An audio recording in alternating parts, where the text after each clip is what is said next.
안녕하세요. 오늘은 비경격에 대해서 말씀을 드려보도록 하겠습니다. 우선 격국이라는 게 뭔지를 조금 말씀드릴 텐데요. 명리에서는 격국을 줄여서 격이라고 그렇게 표현해요. 이 격이라고 하는 것은 성격, 우리가 이렇게 이야기하는 것처럼 어떤 사람의 선천적인 특성이랑 그 개개인의 정체성을 파악하는 어떤 중요한 부분이에요. 그래서 어떤 천성 혹은 또 성품 이런 것에 관여한다 이렇게 볼 수 있어요. 그래서 격은 일간이랑 월지의 관계로 이렇게 보통 확인하게 되는데요.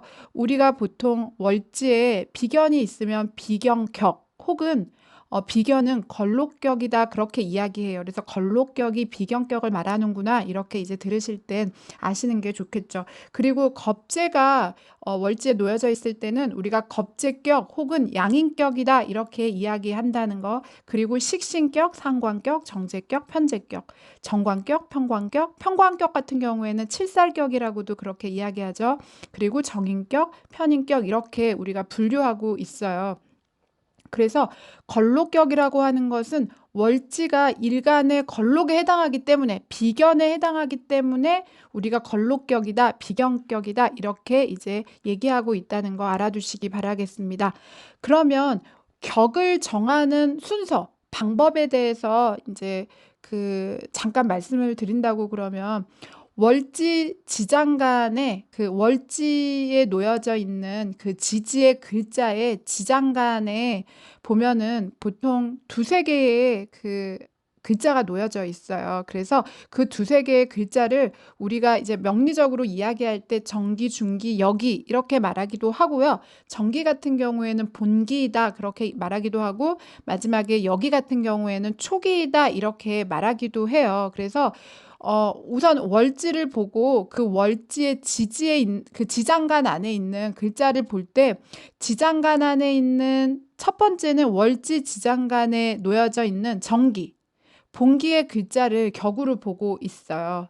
그런데 만약에 본기가 8글자 안에 그 사주팔자 8글자 안에 없다. 그러면 중기를 격으로 보게 되고요. 중기도 없다. 그러면은 여기 초기가 8글자 안에 투관되어 있는지 확인해서 격으로 본다는 거. 만약에 초기, 중기, 본기가 없으면은 그냥 월지 그대로를 그 격으로 보시면 되겠습니다. 그래서 이런 부분은 알고 넘어가는 부분이라서 제가 간단하게 말씀을 드렸습니다. 우선 지금 이제 오늘 비경격에 대해서 잠깐 살펴볼 텐데요. 비경격은 다른 말로 걸록격이라고 이미 말씀을 드렸습니다. 이렇게 비경격이 된다는 것은 비견의 특징이 뚜렷하게 나타난다 이렇게 보시면 되겠습니다. 비견은 그동안 비견의 일리 그 3탄에서 말씀드렸던 것처럼 청강과 지지의 음양 오행이 똑같은 구조로 되어 있는 거예요. 그래서 이렇다는 것을 알고 들으셔야 되겠습니다. 특징으로 보면 자존심, 주체성, 자립심 강력하죠. 그래서 한마디로 말하면 제왕적 스타일이다 이렇게 볼 수 있어요. 비견격은. 그래서 월지가 비견이면요.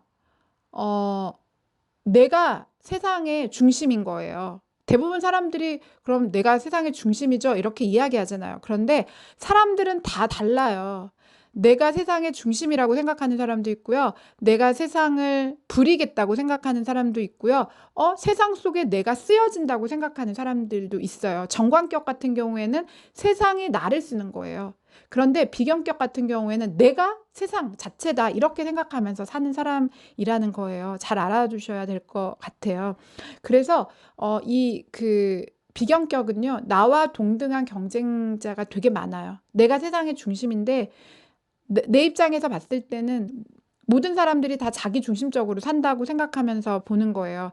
그러기 때문에 나의 자리를 빼앗기지 않겠다는 의지가 강력한 거예요. 그래서 강직하게 생활하려고 하고 그런 자기의 가치관을 추구하고 세상 스스로가 그러니까 할 일을 만들면서 세상 속으로 나아가는 사람들이 바로 이 비경격이 되는 사람이다. 이렇게 볼 수 있어요. 그래서 경쟁 속에서 내가 이길 때, 승리할 때 결국 나의 존재감이 스스로도 느껴지는 사람. 그래서 불굴의 의지로 인생을 살아가는 사람, 그리고 그 결과에 의미를 두는 사람이 바로 이 비견격인 사람이다. 월지에 비견을 두고 있는 사람이다. 이렇게 볼 수 있어요. 이 비견격은요, 굉장히 적극적이고요. 추진력이 강하죠. 자존심도 강하고 독립심도 강하다 볼 수 있어요. 정체성이 확실하고요. 어떻게 보면 좀 다른 사람 입장에서 봤을 때는 조숙하게 보일 수 있어요. 보통 사람들은 도와달라고 말하지만 스스로가 읽어가는 사람이니까 성숙한 사람처럼 보이기도 하죠. 조숙하다 이렇게 보일 수 있죠. 그리고 순정파가 의외로 또 많아요. 그래서 대인관계가 원만하다 이렇게 볼 수도 있겠습니다. 이 비견은요, 순수한 사람들이 많아요. 특히 하나일 때. 그런데 두 개, 세 개 혹은 비겁이 같이 연달아 여러 개가 같이 있다. 그러면 이제 순수성에서 점점 더 멀어지겠죠. 이 말은 바깥쪽으로 내가 행동하는 것과 속이랑 달라질 수 있다는 거 알아두시기 바라겠습니다. 그래서 비견은 순수하고 일욕심이 많죠. 대신 다른 사람의 간섭 같은 거 싫어하니까 그 자유주의 선호자다 이렇게 볼 수 있고요. 그래서 자영업을 선호한다는 거. 비견은 솔직하고 화끈해요. 단순 명료하고요. 계산 안 하고 비계산적이에요. 단순하죠. 순수하다고 했으니까. 그래서 이 비견을 일제 갖고 있는 사람들은 한길 정신으로 몰입하는 몰입감이 상당히 좋죠. 그리고 다른 사람이 내가 이렇게 열심히 했을 때 다른 사람의 평가가 어떠했느냐에 따라서 관심을 둘 수 있고 또 책임감 강하게 자기가 맡은 일을 해나가는 사람이다 볼 수 있어요. 비견은 생존 본능이 강력하죠. 그러기 때문에 경쟁심이 강하다고 볼 수 있어요. 신체 활동은 그동안 말씀드린 것처럼 굉장히 활발하고요. 자존심과 행동력 두 개가 같이 합쳐진 그런 그 분들이 많다 이렇게 볼 수 있어요. 단점으로 말했을 때는 뭐 고집, 아집 이런 거 되게 많고요. 의심 많죠. 대신 반대로 이제 내가 좋아하는 거면 엄청 열심히 하는데 내가 관심 없고 싫어하는 거면 지구력이 딱 떨어지죠. 약해지죠. 그리고 비견은 어떻게 보면 좀 아나무인 성격이 될 수 있어요. 그래서 유의하셔야 되고요. 소비성이 강하고 집착이 내가 좋아하는 것에 대한 집착이 심하기 때문에 이걸 조금 다른 관점에서 보면 실리적인 면이 약하다 이렇게 볼 수 있어요. 왜냐하면 내가 좋아하면요. 이게 실리적인 면이 강하다 아니면 약하다를 떠나서 내가 좋아하니까 하기 때문에 어떻게 보면 실리를 추구하지 자기 이익을 놓치고 추구하지 못한다 이렇게도 볼 수 있다는 거. 비견은 좀 융통성이 떨어져요. 그래서 다른 사람과의 타협을 좀 불허하죠. 그러니까 어떤 유의해야 된다는 거. 재물에 대한 집착을 하면서도 어떻게 보면 좀 실리 추구를 하지 못할 수도 있으니까 유의해야 되죠. 대신 이제 주변에 어떤 그 십성이 놓여져 있느냐에 따라서 물론 달라진다는 거 알아두시기 바라겠습니다. 이 비견우는요, 동정심이 많아요. 그래서 다른 사람의 부탁에 되게 취약하다는 거. 오지랖에 돈도 빌려줬다가 못 받기도 하고 이러니까 금전거래 유념하셔야 되겠습니다. 특히 월지에 지금 비견격 말씀드리고 있어요. 그리고 비견격인데 남자 같은 경우에는요, 순종적인 여성을 선호할 확률이 되게 높죠. 그 자기 일도 잘하면서 내 말도 잘 따라주는 그런 여자를 선호하고요. 여자 같은데 월지 비견격이면 그 나 참견 안 하고 간섭 안 하는 그런 남자를 좀 선호한다 이렇게 볼 수 있습니다. 비견격인데 정관 정관이나 편관 혹은 인성이 잘 그 만들어져 있는 관인상생 구조면요. 어떤 조직의 통솔자가 될 수 있는 리더가 될 수 있는 사주다 이렇게 볼 수 있죠. 그래서 비견격에 그 인성이 들어와 있으면은 공부해서 자격증을 따서 내가 학원 뭐 강사 누구를 교육시키는 일 그런 거 아니면 기술자로 일하시면 좋고요. 만약에 식상이 놓여져 있으면은 식상생제격이기 때문에 장사, 영업, 사업 그런 거 하시면 되겠습니다. 만약에 정관이 놓여져 있다. 그러면은 공직생활, 행정, 뭐 교육, 세무, 회계 이런 쪽으로 나가시면 되게 좋죠. 그래서 이 비견격에는 정관이 특히 정관, 편관 정관 중에 특히 정관이 투출하면 정관이 그러니까 있게 되면 상당히 좋다고 볼 수 있어요. 여기에다가 만약에 재성과 인성이 보좌해 준다고 그러면은 정관, 재성, 인성이 다 있고 특히 이제 뭐 신약보다는 신강할 경우에는 귀격이 지금 다 들어와 있는 경우기 때문에 만약에 그러니까 비견격인데 정관, 재성, 인성이 다 있다 그러면 귀격이라고 할 수 있겠습니다. 물론 자리에 따라 조금씩은 다를 수 있지만 그 사주가 귀해지죠. 다만 이제 주의해야 되는 거는요. 재성과 인성이 같이 놓여졌는데요. 이 재성과 인성은 서로 좀 떨어져 있어야 돼요. 왜냐하면은 재성과 인성은 서로 사이가 좋지 않아요. 제극인 되기 때문에. 그렇기 때문에 관성이 재성이랑 인성 사이에 놓여져 있으면은 사주의 격이 상당히 높아진다 이렇게 볼 수 있겠습니다. 만약에 월지가 비겁인데 그 재성을 사용하게 되면요. 비겁이랑 재성은 서로 극하기 때문에 식상 같은 게 하나 나와줘야지 좋고요.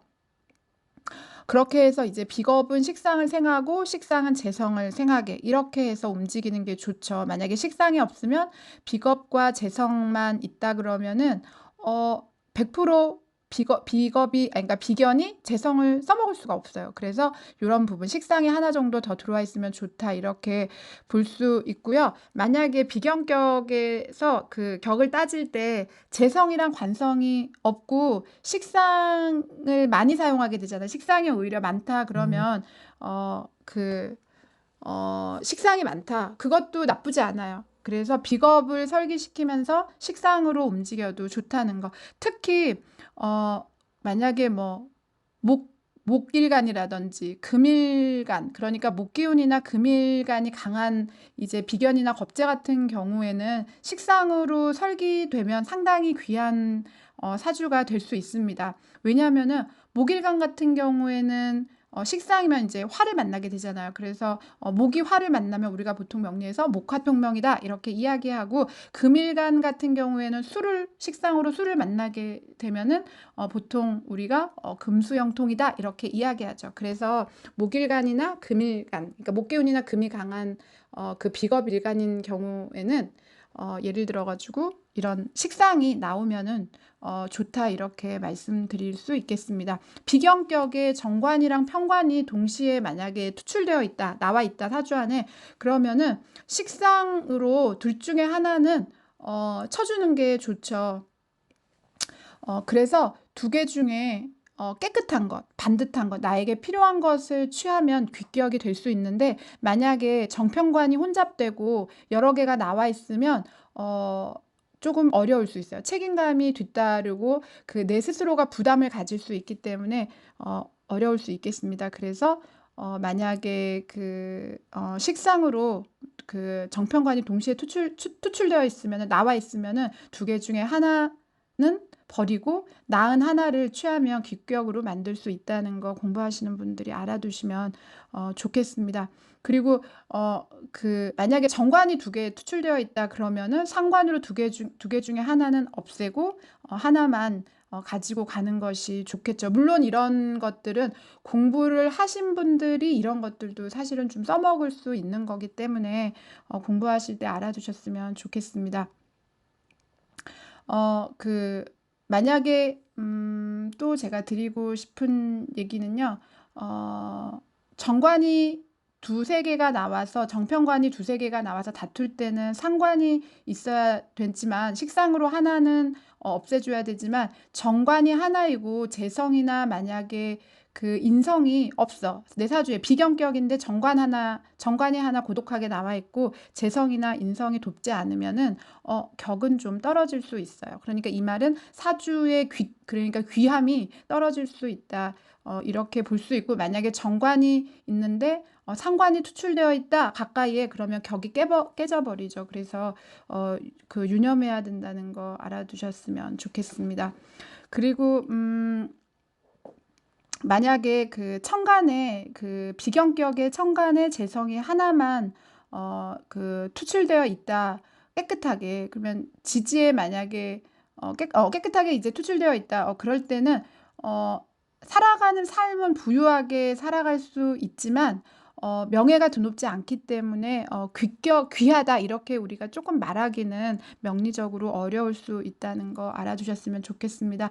그리고 관살을 사용할 때는요, 편관을 사용하는데 이 편관을 다루는, 극제시키는 편관을 다룰 수 있는 식상이 만약에 없잖아요. 그러면 대운에서 식상이 대운에서 설사 만나서 이 편관을 극제시키려고 할지 모르지만 재성이 식상에 생을 받고 관살을 또 생해주게 만약에 되면은 재생살이 돼서 오히려 신상이 위태로워질 수 있어요. 그래서 요런 부분도 좀 이런 비경격인 분들은 관심 있게 봐 주시기를 바라겠습니다. 자, 오늘은 이렇게 해서 비견 1, 2, 3 그리고 비경격에 대해서 알아보았습니다. 감사합니다.